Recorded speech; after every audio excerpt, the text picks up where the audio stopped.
Livro de Salmos, capítulo 27, os nossos versos serão do 1 ao 14. Essa será a nossa base de desenvolvimento para toda a apresentação do sermão, exposição da palavra. É aí que será contida a nossa declaração. Vamos estar explanando um pouco a respeito desta belíssima poesia, entendemos um pouco o porquê que o salmista Davi chegou a compor. Confiança no Senhor. Irmãos, isso não é simplesmente um título, mas isso vai pesar muito sobre a sua vida, sendo uma realidade na sua jornada aqui. Isso vai identificar muito como você vai enfrentar as situações que cedo virão. Tudo vai girar em torno de quem ou o que você confia. Onde está firme o seu posicionamento. Este salmo começa com a tranquila confiança em Deus.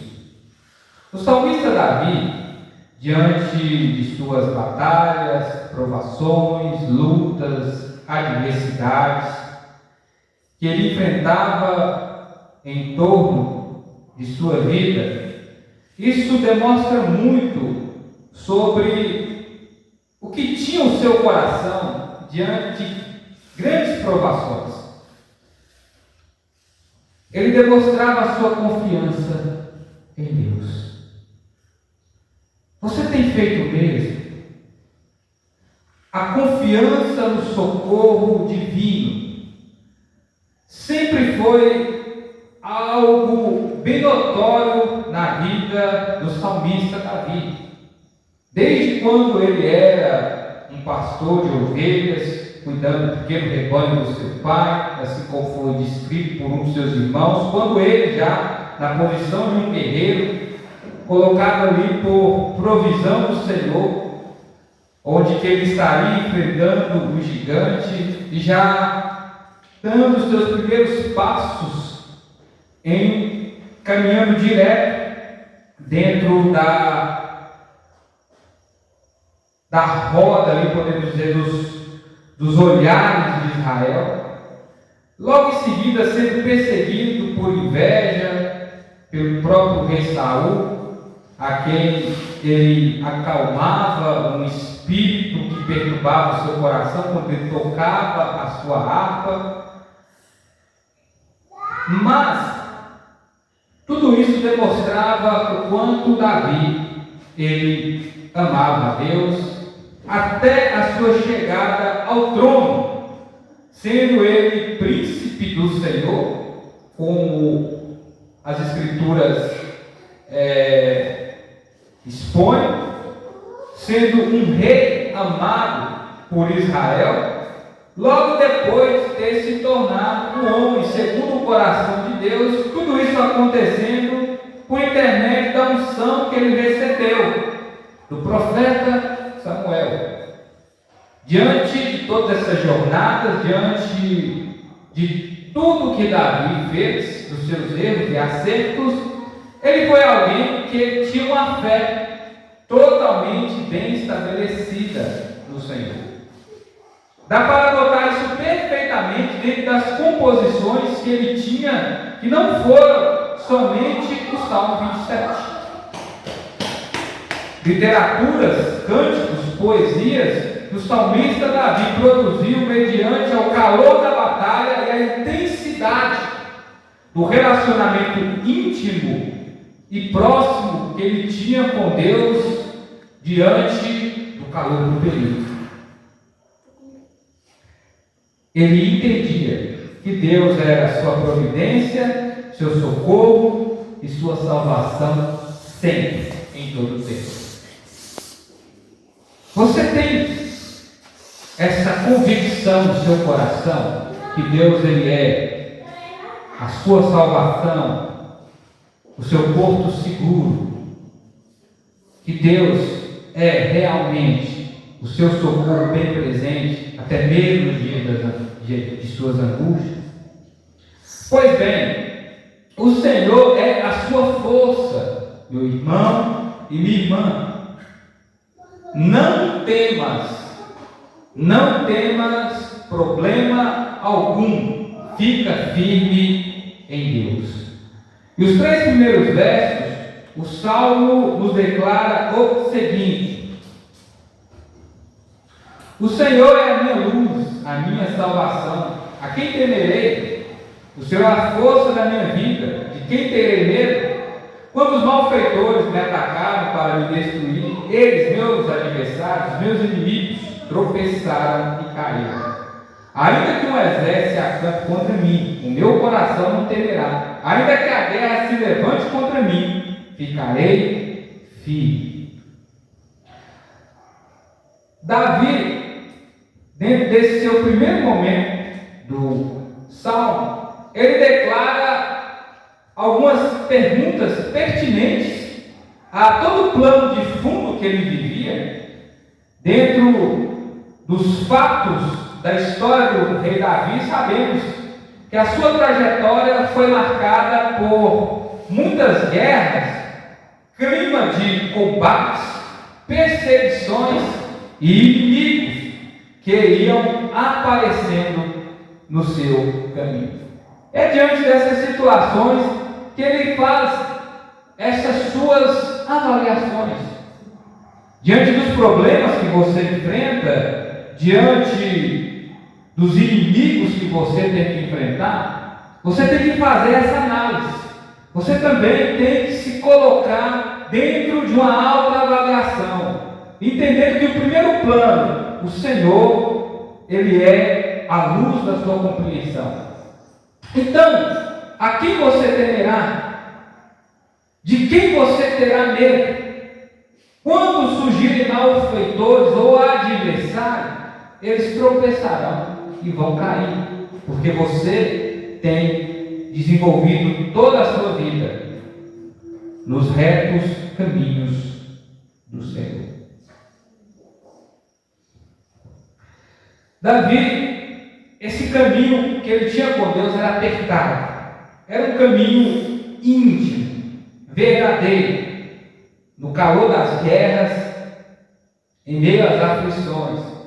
Como aqui eu já referi, quero repetir, isso estava bem claro para ele. O Senhor é a sua salvação. Diante de tudo que você possa enfrentar, antes de qualquer outra coisa, você tem que entender: a sua salvação é Deus. Nesse outro ponto, que ele continua a desenvolver esse seu conteúdo, ele fala sobre o que estava à sua volta. Davi, ele tem essa pegada, ele traz essa marca. Aí ele diz: ainda que um exército, ainda que a guerra se levante contra mim, é a mesma colocação de outro salmo composto por ele, extremamente conhecido, declarado por nós. Ele diz: ainda que eu passe pelo vale da sombra da morte. Podemos ainda até aqui fazer uma certa colocação para aquecer mais o nosso coração. Ainda que eu passe pelo vale da sombra da morte, rodeado de inimigos, com um exército à minha volta, não temerei mal algum, porque tu estás comigo. Por que o salmista Davi, preste bem atenção, ele usa esse tipo de expressão? Quando ele fala ainda, ele está querendo dizer: cedo ou tarde eu vou passar. Cedo ou tarde esse dia vai chegar. A qualquer momento eu entro dentro desse momento. Porque quando ele fala, ainda que eu passe pelo vale da sombra da morte, ele passou.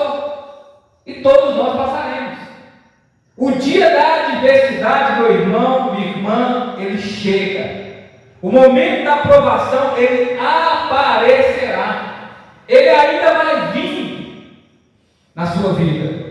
Porque nós vivemos mediante a uma atmosfera de grandes provações. Mas o salmista, ele refere muito bem sobre a sua segurança. Ele fala sobre a confiança de quem é salvo. Porque assim como os muros em volta de Jerusalém, assim está o Senhor em volta de nós, o seu povo. Vou repetir mais uma vez: assim como os muros em volta de Jerusalém, assim está o Senhor ao redor de nós.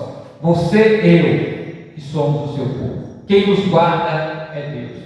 Davi, ele expressa tão bem essa sua segurança e comodidade dentro desse sentido, que ele fala: ainda que um exército inteiro se acampe em volta de mim. Imagina só, poder bélico.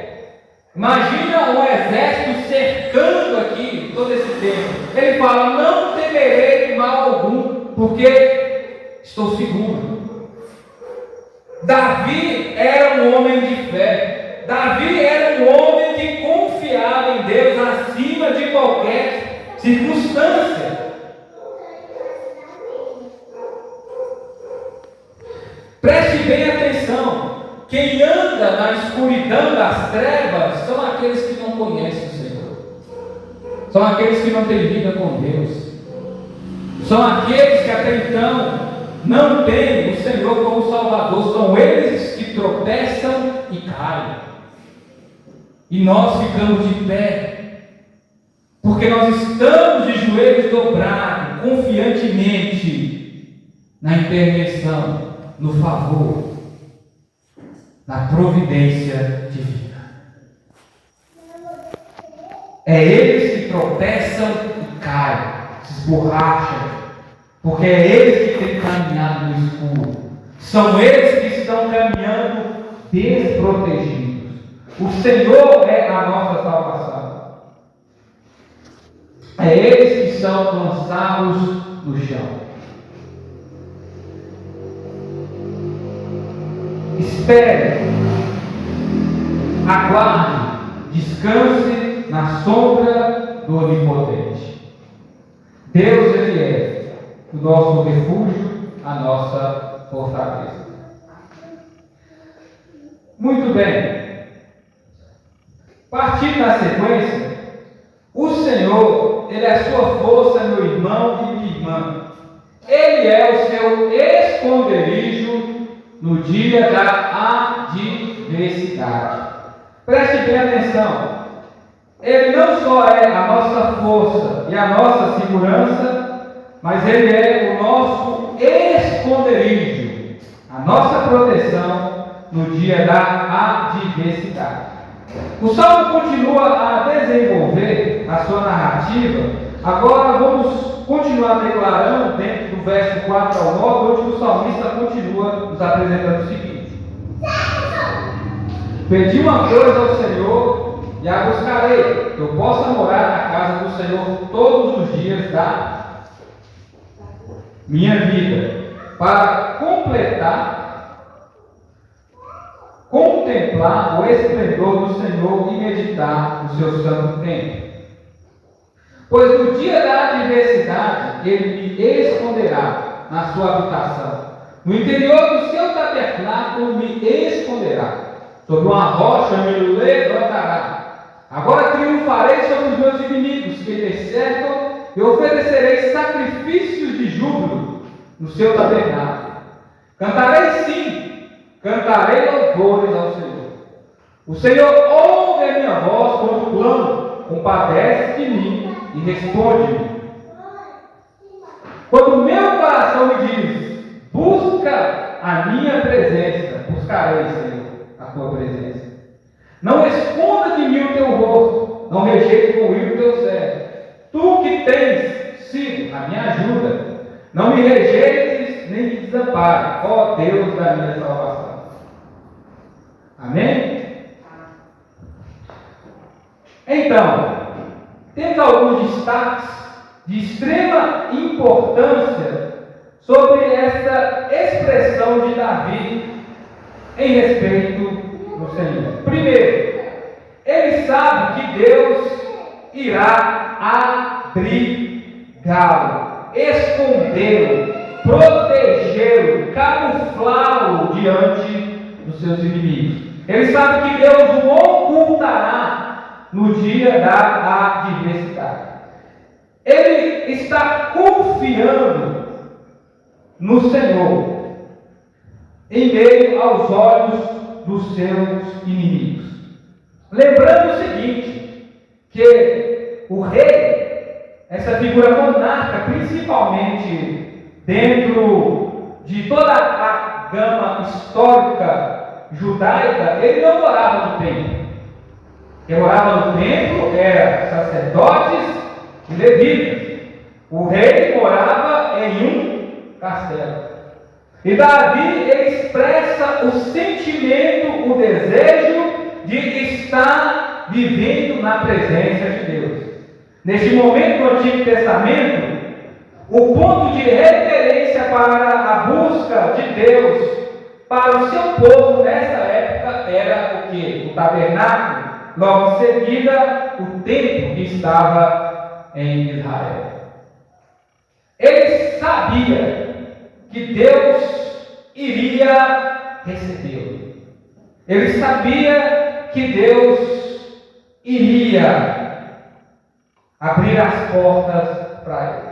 No templo, ele buscava, ele servia ao Senhor. É onde ele encontrava a sua salvação. É onde ele encontrava a resposta para as suas orações. Era onde que ele encontrava toda a providência da parte divina para que ele pudesse ser abençoado. E a pergunta que eu lhe faço nessa noite é a seguinte: onde você tem ido buscar ajuda? Em qual porta você tem batido? Onde você tem buscado solução para os seus problemas? Seja na área sentimental, familiar, cura dos vícios, perdão dos seus pecados. Onde você tem buscado socorro para você mudar a sua vida? Onde você tem ido? Saiba nessa noite que você está no lugar certo.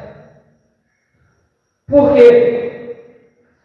Você que tem se preocupado em resolver todos os seus problemas, entenda o seguinte: muitas pessoas não têm buscado a Deus nem tanto nos templos, que são referências, sinônimos, onde que a palavra de Deus é pregada, tampouco em casa, como o próprio Messias falou, que você pode entrar no seu quarto e ali fazer as suas orações. Davi sabia do caminho que o levaria até a Deus. Isso para ele era como uma estrada batida.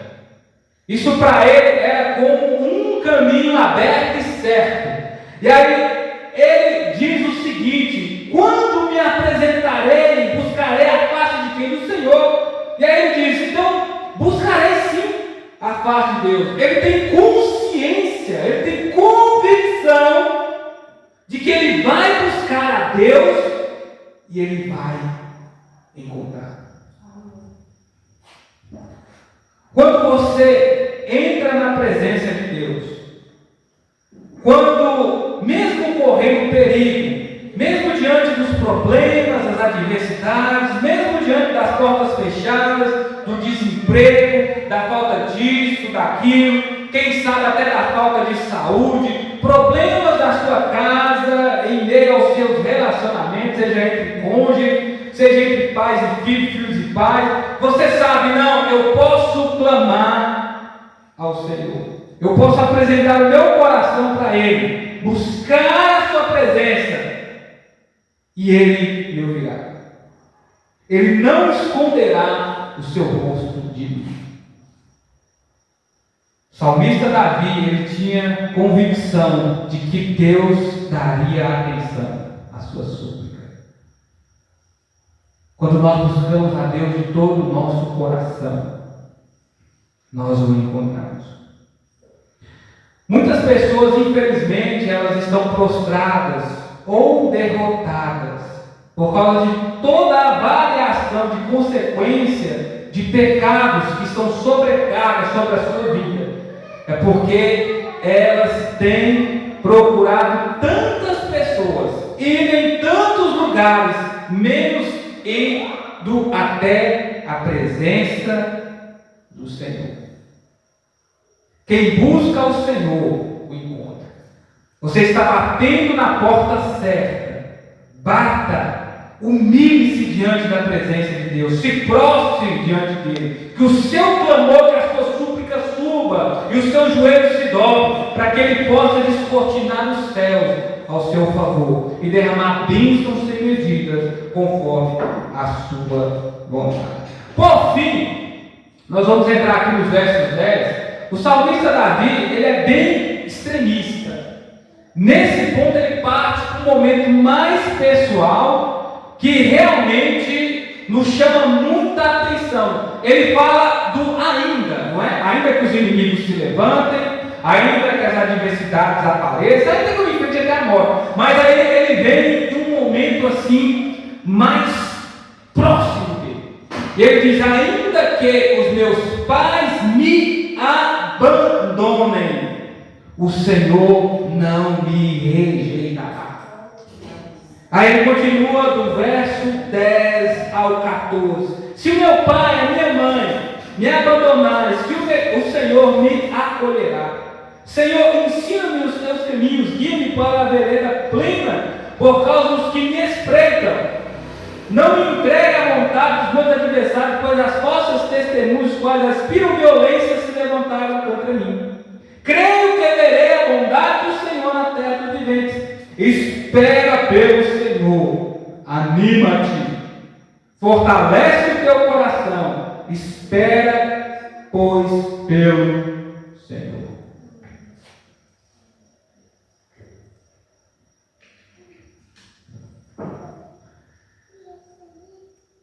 As aflições passam, os problemas são resolvidos, a nossa vida pode ser mudada. Basta um clique na presença de Deus. Isso é um acesso direto. Para nossa vergonha, irmãos, infelizmente, nem sempre buscamos ao Senhor. O rejeitamos.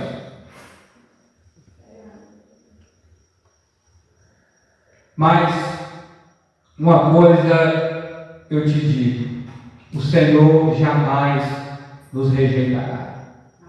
Quantas vezes a palavra de Deus fala ao nosso coração?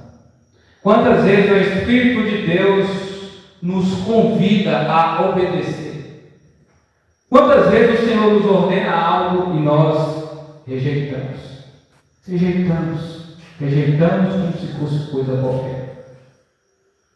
Mas nós não queremos ser rejeitados.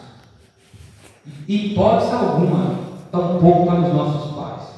Dura dor, irmãos, triste espinho, é carregar essa mágoa, né? Tipo, entender o seguinte: não, eu fui rejeitado porque me trouxe ao mundo. Pensa que situação mais complicada, constrangedora.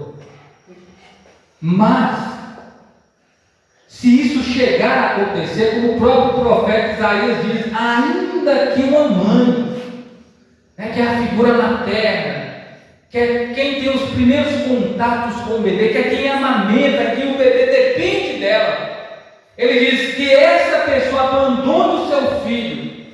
Aí ele diz o seguinte: eu, o Senhor, não te rejeitarei. Eis que eu te tenho cravado nas palmas de minhas mãos. Todas as vezes, irmãos, que Deus estende a sua mão para te abençoar, para nos abençoar, o nosso nome está lá, porque Ele te conhece desde o ventre da sua mãe. Antes de sermos, Ele já era, porque Ele já havia nos visto quando ainda éramos criaturas informes, sem ter vindo ao mundo, sem soar qualquer palavra dos nossos lábios. O Senhor já sabe o sentimento do nosso coração. Você está no lugar certo. Você está diante da pessoa certa. Alegre-se. Não importa o que você fez. O que importa é o seu arrependimento. Deus, ele jamais rejeitará um coração contrito e uma alma derramada. Isso é demais para Deus. Deus não rejeita um coração contrito e uma alma derramada. Esse é o momento de você abrir o seu coração e colocar diante de Deus o que você tem vivido. Entre em juízo com Ele, meu irmão. Entre em juízo com Ele, minha irmã. Entre em juízo com Ele, ouvinte. Fala com Deus neste momento. Senhor, eu não aguento mais. Ouça o meu clamor, a minha súplica. Muda-me e eu serei curado. O Senhor, Ele é a sua força, minha irmã, meu irmão, minha irmã. E saiba de uma coisa, você ainda verá a bondade de Deus na sua vida. Nesse clima aqui de conspiração que Davi fala sobre os seus adversários, alguns estudiosos dizem que é nesta hora que esse salmo é brotado. Porque Davi passou por inúmeras perseguições da parte de Saul, e todos nós sabemos como foi o desenvolvimento dessa figura, até o seu reinado, até os seus últimos dias. E aí ele diz, diante de toda essa situação contrária, diante de tudo dizendo não, talvez o diagnóstico já veio, o médico falou, o que tinha que fazer está feito, não tem jeito mais. Talvez a gente olhe para o nosso município e diga assim, é difícil se formar aqui, é uma vez quase nunca, não dá para de repente esperar um casamento, né? Os bancos vazios, coisas desse jeito, coisas desse sentido, coisas que nos afligem o dia de amanhã. Como ficará meu filho e minha filha diante desses dias tão perturbadores? Davi, ele chega nessa conclusão diante de um momento mais fulminante do que o nosso caráter, correndo perigo de vida. Ele diz, eu creio, eu tenho certeza que verei a bondade de Deus ainda nesta vida. Para quem serve a Deus, tem essa convicção. Outro ponto de extrema importância nessa terceira fase do Salmo é os pedidos que Davi apresenta ao Senhor. O primeiro é que eu possa ficar na presença de Deus para sempre. Que eu possa viver na presença do Senhor para sempre. Uma coisa eu peço ao Senhor, e essa a buscarei, que eu possa viver na sua presença para sempre. O outro pedido é, Senhor, ensina-me os teus caminhos e mostra a sua vontade diante disso que está acontecendo. Me esclarece, Senhor, me fala o motivo desses problemas que apareceram. Senhor, me mostra, me ensina como lidar com essa situação. Diante de todos os pedidos que você trouxe para apresentar ao Senhor, para colocar diante do altar dele como ofertas aceitáveis, passou isso na sua cabeça? Fazer esse pedido inusitado, Senhor, eu quero viver na sua presença para sempre, eu não quero que nada me tire da sua presença. E o outro é, me ensina. Me ensina. O que ele quer dizer? Eu quero que o Senhor me ensine a sua palavra. Ele não estava falando de um sacerdote. Ele não estava falando de uma figura religiosa. Ele estava falando assim, Senhor, eu quero que o Senhor ensina-me a sua palavra. Me mostre os seus caminhos. Me ensina como viver na sua presença. O seu coração, meu irmão, minha irmã, está fervente diante disso. Não, Senhor, eu quero viver na sua presença, obedecer acima de tudo. Segundo, eu quero que o Senhor mesmo me ensine a sua palavra. Quero que o Senhor me ensine. E mostre os teus caminhos, que são mais elevados do que os meus. Isso, irmãos, é bem claro como o sol que raia no início do dia. É para quem tem uma vida íntima pessoal, experimentada na presença de Deus. Você verá a bondade de Deus na sua vida. Fica firme. O que eu tenho para te dizer é: tenha paciência. Deus tem um propósito antes de demonstrar o favor sobre você. Fortaleça o seu coração, confia nele e no mais, tudo ele fará. Se você tem feito isso, descansa que o resto é com ele. Anima-te, fortalece o seu coração. O Senhor é contigo. Se você tem andado nos caminhos dele, o que eu tenho para te dizer é: se Deus é por nós, o que ou quem será contra nós? Todo aquele que segue ao Senhor Jesus jamais andará em trevas. Terá um caminho claro como a luz do dia. Porque lâmpada para os nossos pés e luz para o nosso caminho é a palavra de Deus. Podemos confiar no Senhor diante da escassez, diante do perigo, diante dos problemas que se levantam como um gigante que vem contra nós. Eleve o seu olhar para a cruz.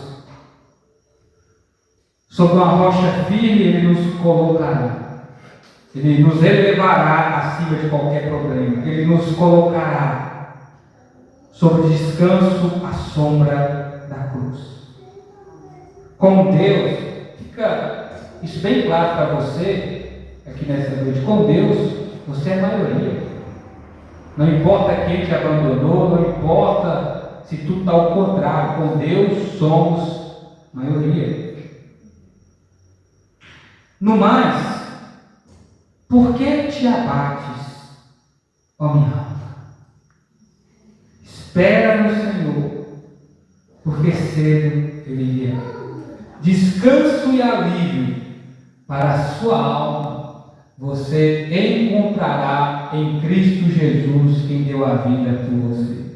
Porque Ele é manso e humilde de coração.